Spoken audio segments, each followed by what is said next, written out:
Okay. Thank you everybody for joining me today for our Turnitin training. My name is Ryan Miller. I'm a solutions consultant here at Turnitin.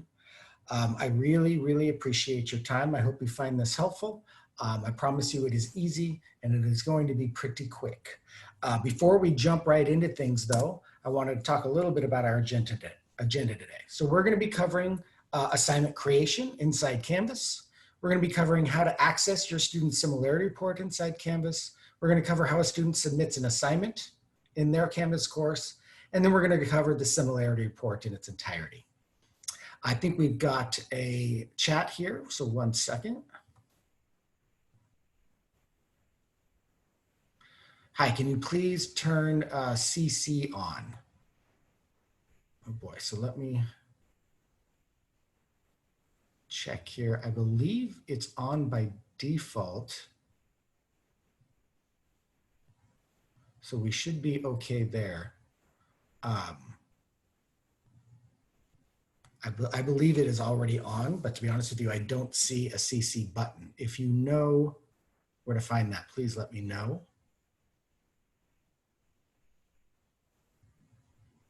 But I believe it should be on. Okay, so that is our agenda today. We are going to jump in to Canvas now. If you want to try and follow along with me, you can. It might be kind of hard to keep up, but by all means, if you're in your Canvas account and you want to create along with me, that is more than fine. So let me jump out of there and I'm going to go ahead and jump into my Canvas course. You can see I'm inside my Rio Hondo College course. I'm inside, actually, let me jump inside my assignments tab here. I've already created one assignment for us, but to start with, we're going to go ahead and create our assignment. So all you have to do to get started is click on Add Assignment, and you'll need to give that a name. I'll call this Turnitin Assignment 2. You obviously can add your description or whatever you'd like here. That works just the same. You can give this your normal point value. It will create a column in your gradebook. You can choose your assignment group, how you want your grade displayed. The important part for turning this into a Turnitin assignment is under submission type. You're going to want to make sure that you have online chosen. And you'll notice that when I click text entry or file upload or both, we have a new box that appears down here. So if I click text entry, we now have a plagiarism review box. If I uncheck that, that disappears. So you'll need to make sure and choose text entry or file upload or both. And now you'll have a plagiarism review tab here. Your next option before that, however, is submission attempts. So you can obviously choose how many submissions you'd like your students to have. And when we get to the plagiarism review box, you want to choose the dropdown and choose Turnitin SimCheck. When you do that, your Turnitin SimCheck options will appear. And you've only got a few here. The first are exclusions. If you choose to exclude bibliography or choose to exclude quotes, this will affect all student submissions, and it will not check any content that follows the words references, works cited, or bibliography. If you have quotes checked to exclude, it will not check any content that falls within quotation marks. Now, these are assignment level exclusions, which will affect every submission. Inside each student's individual similarity report, you have the ability to choose these exclusions on a paper-by-paper basis as well. And I'll show you how that works. So I'm going to go ahead and uncheck these. Your next option is index all submissions. This is whether or not you want your student submissions to go into your student database, into your student repository. So if your students' papers are indexed and added to your repository, then all future submissions from students at your institution will be checked against each other. If you choose to uncheck index all submissions, your students will still receive a similarity report. You'll still be able to see that similarity report, but their papers won't be added to your repository. Now, a big reason why you might not want to check this box is if this is a draft assignment. Because if students are submitting a first draft to this assignment, and then down the road, you've created a final draft assignment, and those first drafts were added to the repository, those final drafts will check against those first drafts, and I'm sure that will cause those scores to increase quite a bit. So that's one of the reasons why you might not want to index all your submissions, but typically you're probably going to go ahead and do that. You do have a button here to learn about Turnitin settings. This will take you to our guides page if you'd like to learn a little bit more about these. Your next option is show report to students immediately, after the assignment is graded, after the due date, or never. And the rest of these options are Canvas options that I'm sure you're already familiar with. From there, you can choose your due date, your available date, and your until date as well. And when you're done, you can click save or save and publish. Now, once you've created your assignment, and I'm going to jump back in and open up another assignment that I already have a submission to. Once a student has submitted, you can see I have one submission. You'll be able to access that student similarity report through SpeedGrader. So when you've opened up your assignment, you'll click on SpeedGrader. You'll be able to see your student submission. You'll be able to continue to mark up your student's paper using SpeedGrader like you're probably used to.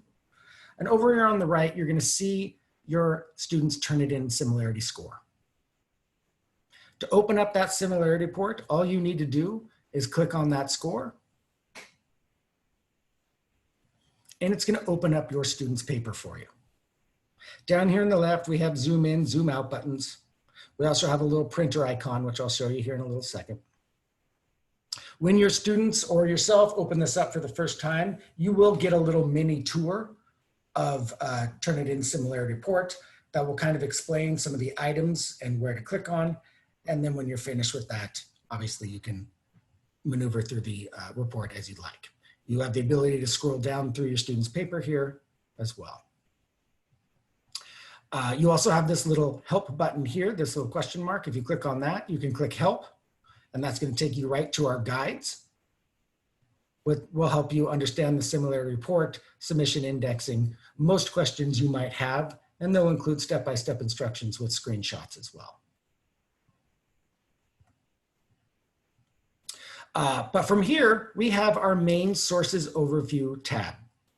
We're looking at our largest, most relevant matches here.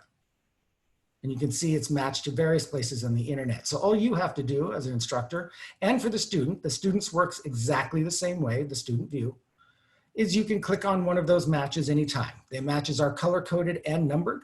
When you click on a match, it will take you directly to that match within the student's paper. You can view the actual link. If you click on that link, it will take you to that website. Just keep in mind when you click on links, you're going to be leaving Turnitin. We can't guarantee you what you're going to see on the other end, but you can definitely click on those links anytime you want to.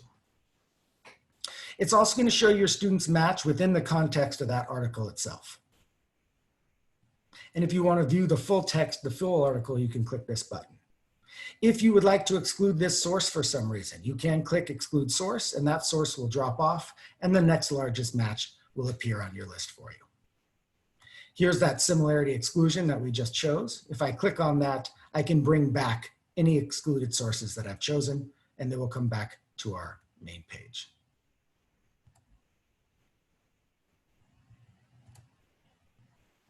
You also have another view besides the sources overview, which is an all source view. And if we click on that, you'll have a much longer list of matches, including every smaller match. So even if I have a larger match, for example, I have this match here, which is quite large.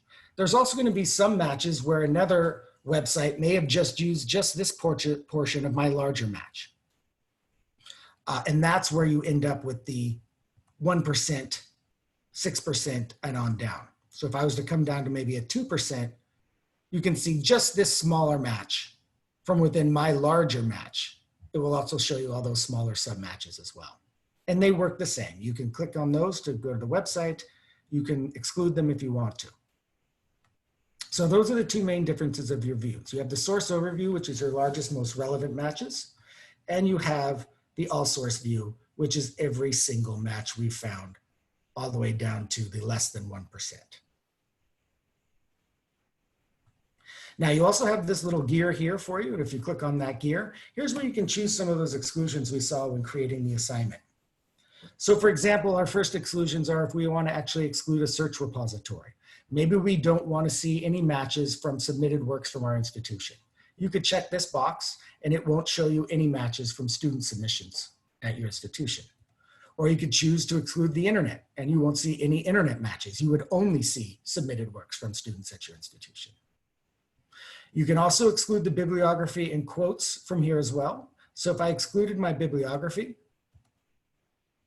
you'll see that my similar sources has dropped to 98, from 181 down to 98. If I exclude quotes, it won't check any content that falls within quotation marks. I can exclude citations, and I can also exclude small matches. So if I didn't want to see a match that was 10 words or less, I could choose that, and it would drop my similarity sources down. And the larger I increase my small matches, the more my similar sources will drop.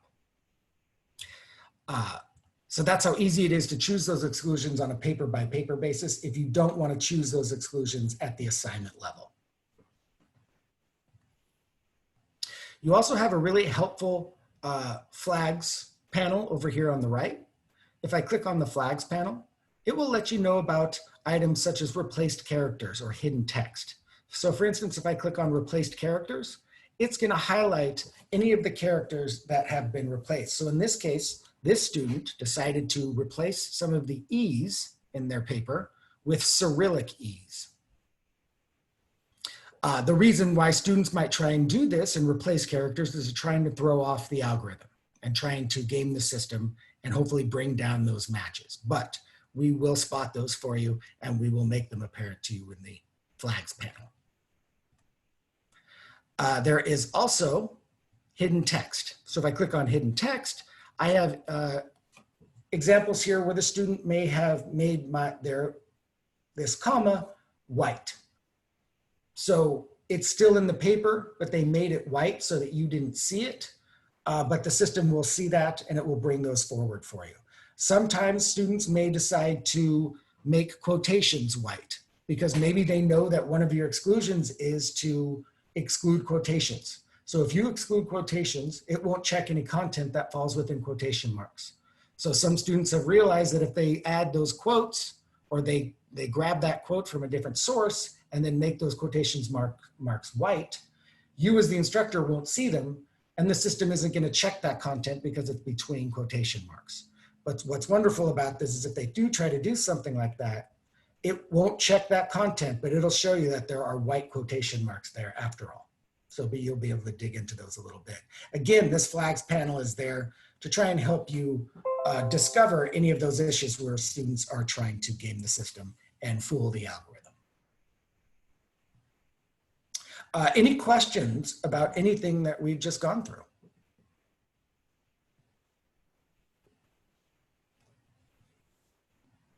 Okay. The last thing I'm sorry. Quick question. I was wondering if this option to set up the plagiarism, a detection is also available in the quizzes area. You know how sometimes we have midterms or finals tests online in Canvas. Can we set this up in the quizzes area too? Yeah, great question. Unfortunately, no, not at this time. We get asked that question. That's something we're working on. And it's the same for discussions as well. Unfortunately, it's not working in the discussions area either, but that is definitely something we hear quite a bit and something we're working towards. Okay, thanks. Yeah. Yeah. So the last thing I want to show you before we leave our similarity report here is this little printer icon. Of course, this obviously means you can click on it and print, but I just want to show you what's behind there. So if you do open that up, it creates this document for you here, which will give you a list of those largest, most relevant sources. Actually, every source, because that's what I left it on. I apologize. It'll also give you any exclusions that you may have chosen, and it will give you your student's paper in its entirety. So in this case, actually, let me cancel, because what I did there, let me turn this off, is I'm on my all sources view. So I would rather use my sources view. So if I have my sources view highlighted instead of the all sources, and now I click on the printer icon, now again, I can see that information. My list is going to be smaller because these are now the largest, most relevant matches instead of all sources. I can still see that exclusion, but now I can also see my student's paper, and it is highlighted showing those different matches. You can also, if you click the print button, you could also save this as a PDF if you'd rather not have to print. And then if you saved it as a PDF, you can share that with anyone you'd like. Now, your students have the exact same view as you do. The only difference is they don't have this flags panel. So they won't be able to see what you see when you click on the flags panel. They do have the ability to go in and choose these exclusions. It won't update your view, but it would allow them to go in and choose these exclusions to see what their score would be if they chose any of those exclusions. But otherwise, their view looks and acts exactly the same way as yours does. Okay, so that is how to view or what the similarity report looks, what's available to you there. I'm going to jump back over into my Canvas account. I'm also going to show you that in addition to being able to access your students' report within SpeedGrader, here, you can also go to your grades tab, and your grades, your student submissions will be populated with these flags here. These flags are color-coded depending on the similarity score. So a red flag means they have a high score. A green flag means they have a very low score. There's also blue and yellow and orange. So it's just that, I think it's from 0 to 10%, 10 to 20%, 30 to 40%, and each one of those areas has its own color. But inside the gradebook, all you have to do is click on that flag. You can click this little arrow here, and you can jump back to SpeedGrader so that you can then open up your student's report if you want to. If your students have resubmitted to this assignment, you can access other similarity reports. So here was their first submission. We are in their second submission, so that's what we're looking at. But if I would change to their first submission, I could see that similarity report for that separate submission as well. So I can see how their paper has progressed from their first to their last submission. So I have a question. Yeah. In some of the things that I'm going to be doing in terms of lab report submissions, they're going to be typing stuff into the actual report that I've created. So, I mean, everybody's going to have some of the same background stuff in it, rather than creating a separate sheet and just putting answers in. You know, they're going to be putting it on this template. Right. So, and so I guess your concern is that those scores are going to be quite high because they're all going to match each other. Yeah.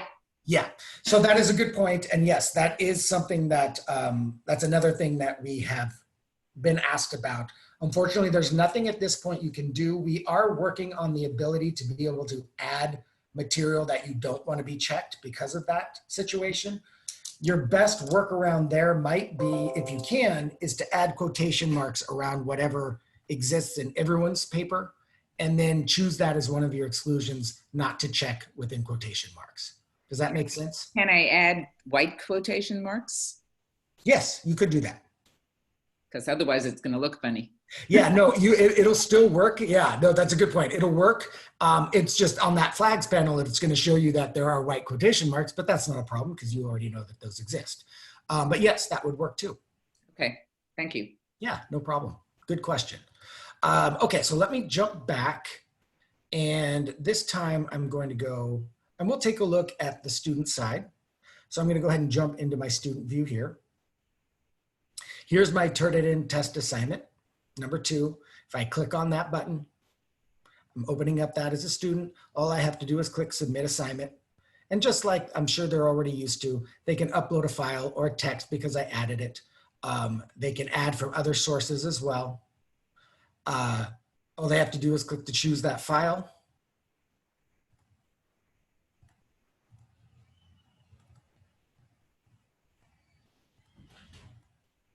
They can add their comments, they can add multiple files, they'll need to agree to the end user license agreement, and then they can click Submit Assignment. They can resubmit the assignment if you've allowed that. And like I mentioned before, as they resubmit, it will keep each of those similarity scores separate so that you can see each submission. For them to access their report, all they have to do is click on Submission Details. And right now, because we just submitted that, we have this little clock. Typically, it takes about 30 seconds to 2 minutes for reports to go through the various databases. We do say it can take up to 10 minutes, depending on how large the file is and how busy our servers are. So I just wanted to mention that. But typically, it goes through pretty quick. Let me refresh here and see if it's gone through. So there you go. So now this time it's gone through. And all the student has to do is click on that flag, and it's going to open up their similarity report for them. And like I mentioned, their similarity report works exactly the same. They don't have that flags panel, but they can switch between the sources overview and the all sources, and they can choose those exclusions as well.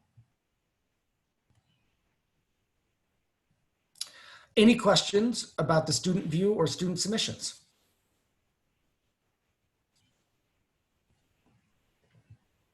Okay. So really, folks, that's it. That's how easy it is to use and add Turnitin to your assignment and for students to submit and to view their similarity report. Are there any questions about anything that we've gone through today?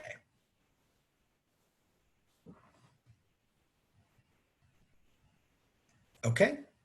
Well, then all I have to do is say thank you very much for your time today. I really appreciate it. And I hope you have a wonderful rest of the day. And I'll be following up with some helpful links, as well as a link to the recording of this video so you can watch it anytime you want.